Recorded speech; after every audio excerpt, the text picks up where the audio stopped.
Ya, baik. Ketemu lagi di channel ini bersama Iqbal di sini dan seperti minggu-minggu sebelumnya kita akan eh, lebih tepatnya aku akan mengerjakan tugas ya di sini. Itu bahasa Inggris matematika. Dan ini adalah pertemuan ke-7 ya. Baik, langsung kita mulai saja. Eh,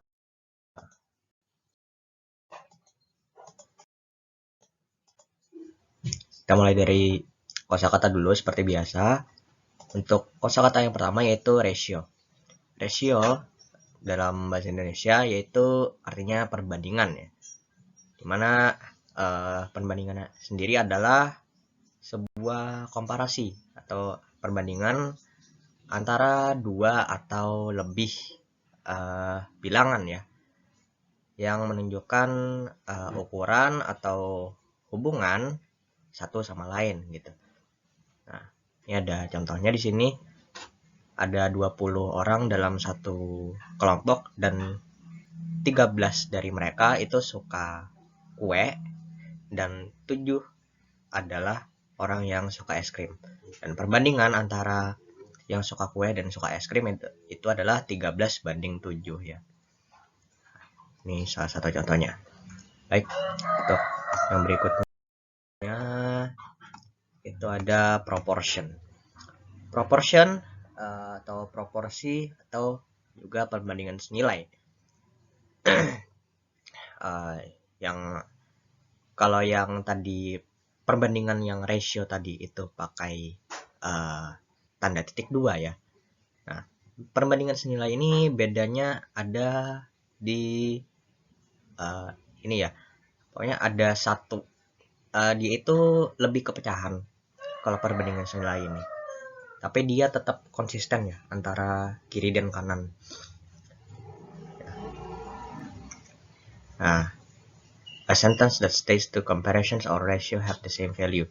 Nah, pokoknya sebuah kalimat yang menyatakan dua perbandingan itu punya nilai yang sama ya. Nah, misalkan saja ini ada perbandingan, ada contohnya langsung ya, dicontohkan dengan angka 1/2 itu sama dengan 3/6. Nah, ini untuk mengerjakan proportion itu biasanya pakai kali silang. Ya, tinggal kalikan 1 dengan 6 dan 3 kali 2. Ya, sama 6 sama dengan 6. Ini bisa juga dipakai sorry. Ini juga dipakai di pertemuan sebelumnya, pertemuan 6 yang tentang soal gula itu ya. Nah, jadi kan ada satu resep. Nah, resepnya itu dipakai untuk 8 orang. Nah, jika dipakai untuk 12 orang, nah berapa bahan yang digunakan? Nah, itu juga. Jadi kita kita apa? Kita tuliskan resep apa? Komposisi untuk 8 orang per 8 orang itu sama dengan komposisi untuk 12 orang per 12 orang gitu. Nah, itu untuk proportion. Nah, next itu ada algebraic approach, yaitu pendekatan aljabar. Ya, pendekatan aljabar sendiri adalah sederhananya aja itu mengerjakan suatu permasalahan dengan aljabar. Ini agak ini ya. Aku kasih contoh lain aja. Wait, where is it? Misalnya kita punya x kuadrat plus uh, wait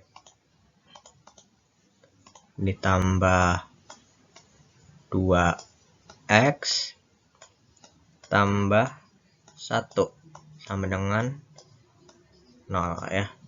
Nah, ini kalau menggunakan grafik ya, ini bisa jadi apa? Kalau gak saya ini garis lengkung ya. Kalau diselesaikan dengan grafik. Tapi kalau secara aljabar kita cari x-nya. Nah, ini tinggal anggapnya difaktorkan ya. Jadinya ini jadinya x plus 1 kuadrat sama dengan 0, dimana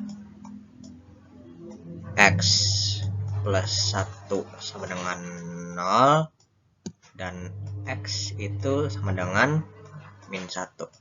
Nah, ini untuk contoh pendekatan aljabar ya. Baik, masuk ke kosakata berikutnya, yaitu cross multiply. Itu perkalian silang ya. Nah, perkalian silang itu satu cara untuk mengerjakan ini ya. Misalkannya ada satu pecahan sama dengan pecahan lain. Nah, itu cara mengerjakannya adalah dengan perkalian silang ya. Kayak gini. Ada dikasih contoh langsung 2 per X sama dengan ini ada sama dengan sebenarnya. Ada sama dengan di sini. Nah, sama dengan 10 per 13. Jadi kita kalikan 2 dengan 13 dan 10 dengan X. Jadinya 10X itu sama dengan 2 kali 13 yaitu 26. Nah, lalu tinggal disederhanakan saja dengan bagi kedua ruas dengan 10. Jadinya kita dapat X sama dengan 2,6. Dan kebanyakan perkalian silang ini dipakai untuk mengerjakan perbandingan senilai atau proportion.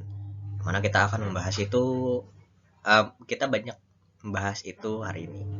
Ya, kosakata berikutnya yaitu simplifying atau menyederhanakan.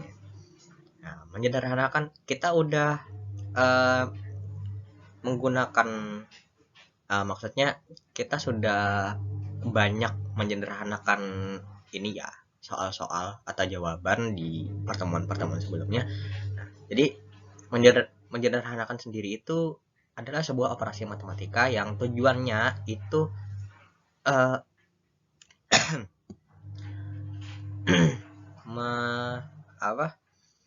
mengubah suatu bentuk dari bentuk yang rumit ke bentuk yang lebih sederhana ya. Nah, biasanya menyederhanakan ini ada di pecahan atau fungsi aljabar, maksudnya fungsi kuadrat gitu ya. Nah, kita misalkan saja ini ada 24 per 60 ya. Nah, 24 per 60 ini dia kita bagi 2 dulu, kita dapat 12 per 30. Ini masih bisa dibagi 2, dapatnya 6 per 15. Lalu kita dibagi 2 gak bisa, kita coba dengan 3, itu bisa, itu dapatnya 2 per 5. Jadi penyederhanaan dari 24 per 60 ini adalah 2 per 5. Dan banyak lagi ya. Biasanya yang kalau menyederhanakan yang disederhanakan itu pecahan yang besar-besar ya. Kayak misalkan 50 per 100 gitu ya. Itu bisa disederhanakan jadi 1 per 2 dan banyak lagi sebenarnya. Kayak kalau yang namanya menyederhanakan itu banyak kalian temukan di pecahan, terutama yang bentuknya pecahan biasa ya. Kalau desimal dan persen itu sebenarnya gak usah disederhanakan, tergantung soalnya. Lalu kita masuk ke apa ini? Actual size ya. Actual size, actual width ini ketukar ya. T sama H-nya, dan juga actual length. Nah, ini 3 actual ini berkaitan dengan ukuran ya.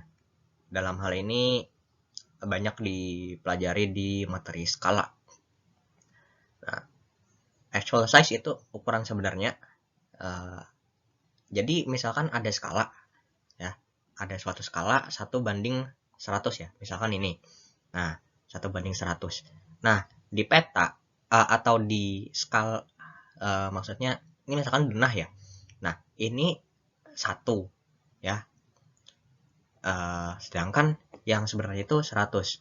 Misalkan gini, 1 banding 100 ini dalam peta, dalam 1 cm dalam peta itu 100 cm di ukuran sebenarnya gitu. Nah, ini kan misalnya ada ini skala ya misalnya. Nah, skalanya ini kan 4 kali 3, 4 cm kali 3 cm.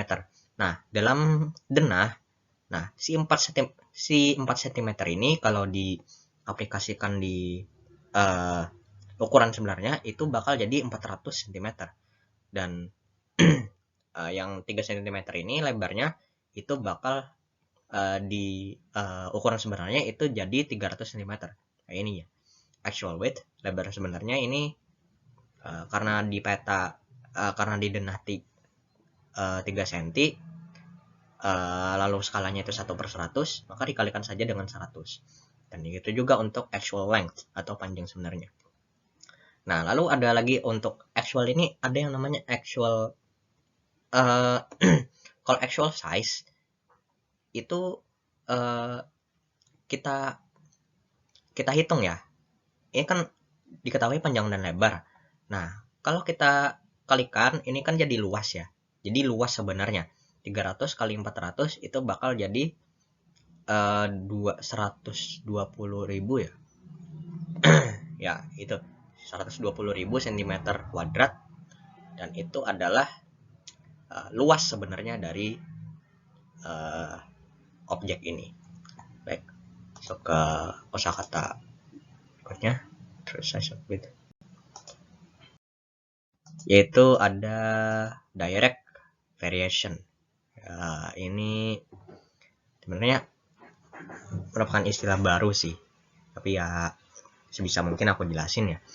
Nah, jadi direct variation atau variasi, kalau nggak nemu translate-nya sebenarnya, atau mungkin variasi langsung, ini dikatakan suatu hubungan antara dua variabel itu konsisten atau suatu perkalian yang konstan antara satunya. Nah, ini gimana ya? Untuk contohnya sendiri sih ini ada diberitahukan kalau Y itu sama dengan KX ya. Nah, jadi berapapun nilai Y itu adalah X yang dikalikan dengan satu konstanta. Jadi untuk mencari Y itu gimana ya?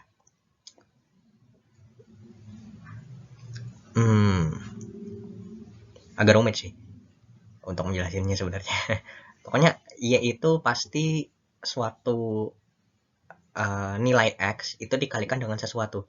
Ini ada contohnya Y sama dengan 5X, Y sama dengan 1/2X gitu. Nah, lalu X-nya berapa? Untuk mencari X itu kita bagikan dengan si 5 ini. Jadi untuk yang Y sama dengan 5X, ini contoh ya, bukan apa, ini contoh.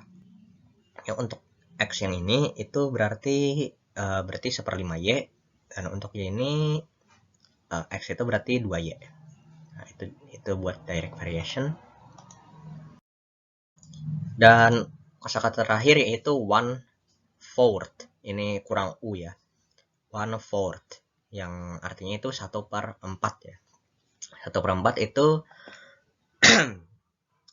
satu pecahan ya. Sederhana aja. 1/4. Nah, ya, sebuah pecahan yang dimana itu adalah satu objek yang dibagi 4 sama besar ya. Ini ada satu lingkaran, kita bagi 4 ya. Ini maaf gak rapi, agak terbatas di sini. Nah, ini 1/4, ini 1/4, ini 1/4, dan ini juga 1/4. Dan itu saja buat vocabulary. Saatnya berbahasa Inggris. Alright, so the first problem we will solve is a simple proportion which is 8 per 36 equals to 10 per n. And to solve this one, there are many ways actually, but I will just explain the one over here. The simplest way of solving proportion. It doesn't use algebra. It's using what is it? Cross multiplying. So the first thing we need to do is to cross multiply this proportion, which is 8 times n equals to 10 times 36, and it will be 8n equals to 30 and equals to 360. And then we simplify them, so we could find the n, simplify them by dividing both sides by 8, and we got n as 45. And that's for the first problem. Very simple. The next one is on a blueprint for a new office building. The rectangular conference room measures 4.5 inch by 12 inch. The shoulder wall of the actual room measures 15 feet. How much carpeting will be needed to cover the floor of the actual room? Right. So the solution. First, as always, we take note of the important things in the problem. The first is the length on blueprint is 4.5 inch, while the width on the blueprint is 12 inch, and the actual length is 15 feet. And we need to find the actual area. So to find the actual area, we need actual length, which we already have, and the actual width. So the first thing we need to do is to find the actual width. Okay. So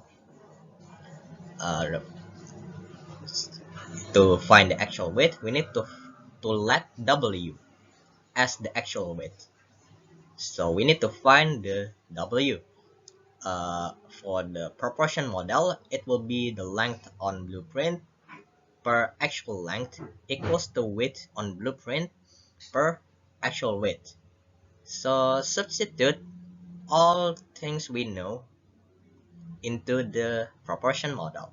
So the length on blueprint is 4.5 inch, but the actual length, which is 15 feet, equals to 12 inch, which is the width on the blueprint, per actual width, which is W. Right? The next thing we need to do is to cross multiply.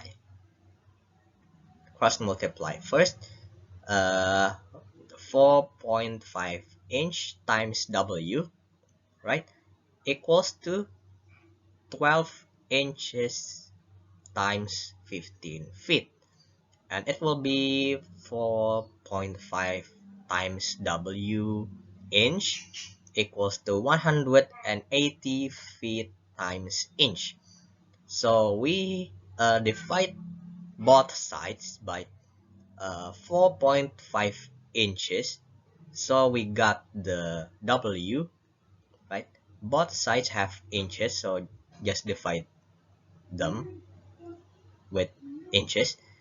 And we got the W as 40 feet. W is the actual width, so we got the actual width already. So we got the actual length and actual width. The next thing we need to do is to find the actual area. Just multiply both. The area is length times width, so the length is 15 feet and the width is 14 feet. Multiply them and we got 600 square feet. So the conclusion is this is 600. Man, hell. 600 square feet of carpeting will be needed to cover the floor of the actual room, and that's it for the second problem. So the third problem, we know that a construction firm knows that the number of new houses that it can build in a month varies directly with the cost of labor due to overtime charges. If 12 houses can be built when it pays an average of $14.50 per hour, how much should the company expect to pay its workers if it needs to build 20 houses? So first, we take note of important things in the problem. The first is cost of labor for 12 houses per hour is $14.50. This is for 12 houses, and we need to find that cost if the workers need to work on 20 houses, right? So the first thing we need to do is to set up the proportion model, which is the number of houses per cost of labor equals to another number of houses per cost of labor. This one is for the 12 houses, right? So the second thing we need to do is to uh, let C as the cost of labor for 12 houses. We don't we didn't know how much is the cost of labor for 20 houses, and we need to let it as C, right, to simplify the equation. So the next thing we need to do is to substitute all things we know into the model. So we could find C. So the number of houses for is 20 per cost of labor for 20 houses is C equals to 12 houses per the cost of for those 12 houses, which is $14.50. We sim sorry, we cross multiply them and we got 12C equals to 290. This is in dollars, okay? We simplify it by dividing both sides by 12, and we got C as $24.17, and that's the cost for the labor of 20 houses per hour. So the conclusion is the company should expect to pay its workers $24.17 per hour if it needs to build 20 houses. And that's it for the third problem. The next problem is the floor of a social hall that is 45 feet by 82 feet is carpeted except for a circular dance floor in the middle that has a diameter of 20 feet. To the nearest tenth of a percent, what percent of the floor is carpeted? So there is uh, just I'll just draw it here. There is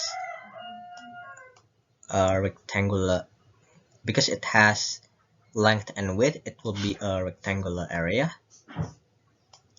and there's a circle in the center, and the whole area except the circle is carpeted, right? uh, Let me just roughly draw it here, sorry.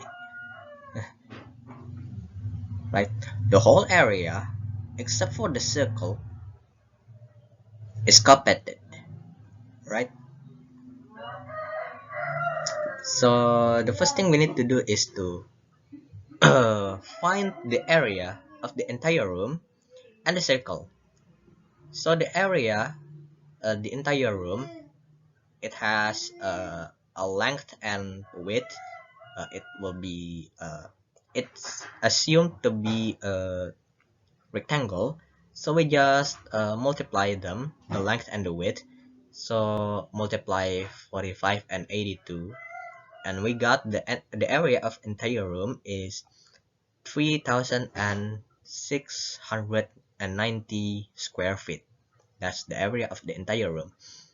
And then the circle, we know we know from the problem is the diameter. So the area of circle, if the diameter is known, is the formula is a quarter times p times square diameter. So we substitute uh, the numbers. The p is 3.14 and the diameter is 20 feet. And then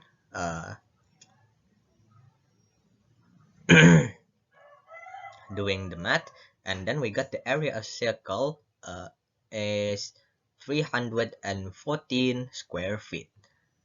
So the next step is, we know that the circle isn't carpeted, so we just subtract the area of entire room and the area of the circle, and then we got the carpeted area of 3,376 square feet. This is the carpeted area. The next step is to set up the proportion model and let x percent as the area of the carpeted space, right? So if you're confused with this, uh, that 3,376 is something percent of the room that is carpeted. So we let that percent as x and 100% as the area of the entire room. And the model is this: the area of carpeted space per area of entire room equals to the same model in percent.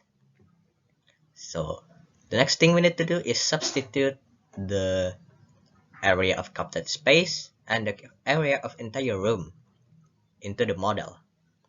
So we got 3,376 per 3,690 equals to x per 100.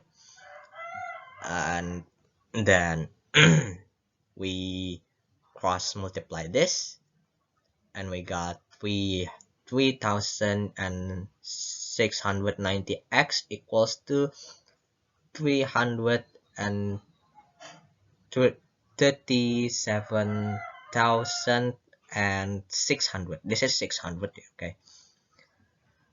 And then we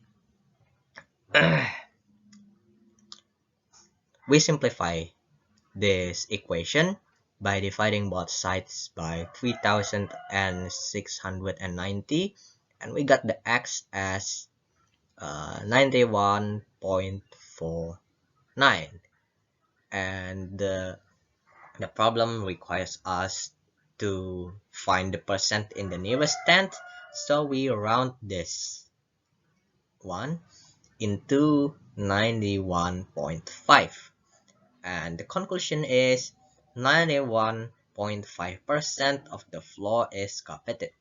And that's it for the fourth problem. Fine, we go on the final problem, which is, hey, where is it?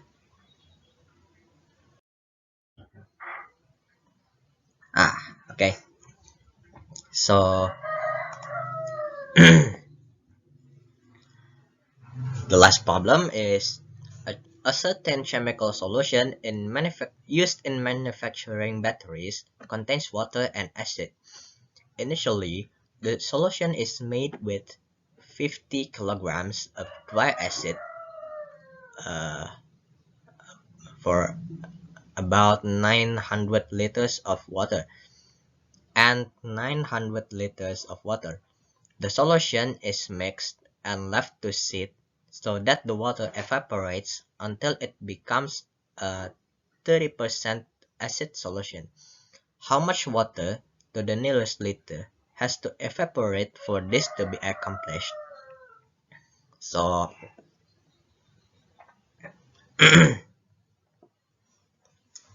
so the solution is first we know that 1 liter of water weighs exactly 1 kilogram, right?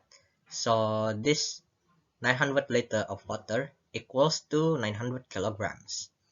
So first we need to set up the model of the proportion.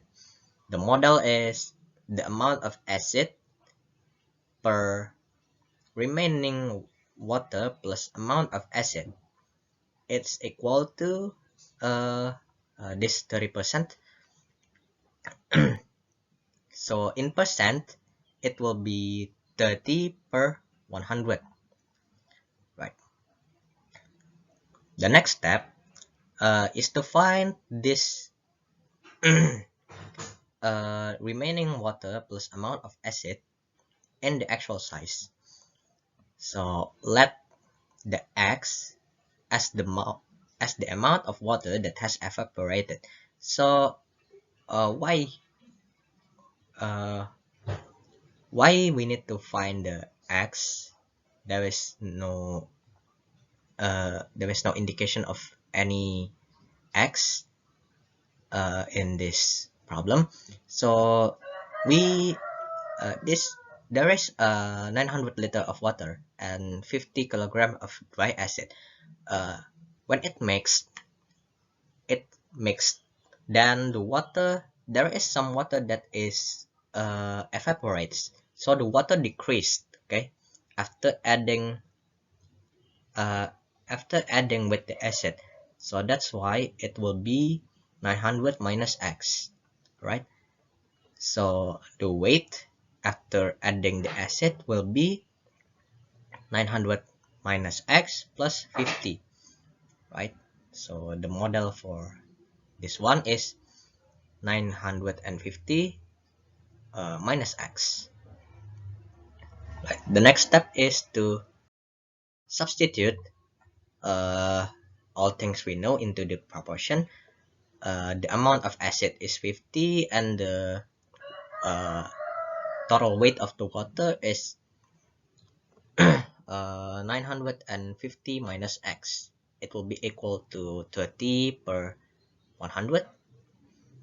And the next thing we need to do is to cross multiply.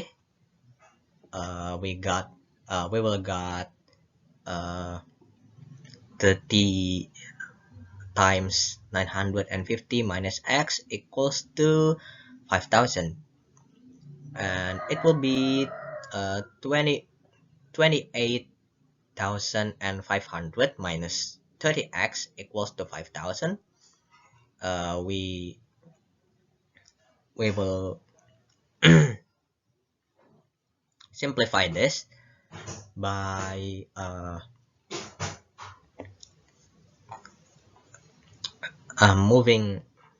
swapping the 30x into the right and 5000 into the left.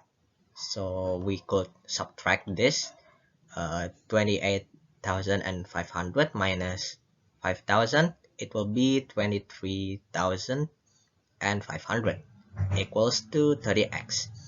To find x, we simplify it by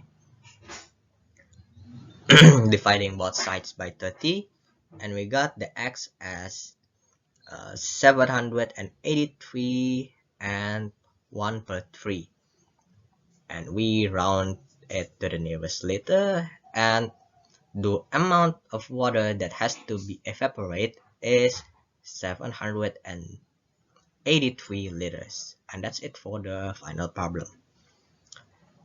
Okay, so that's it for today. leave a like or dislike so I know how you feel about this video. Don't forget to share if you find this video informative, and don't forget to subscribe because I will be making more videos like this. As always, see you at the next lesson.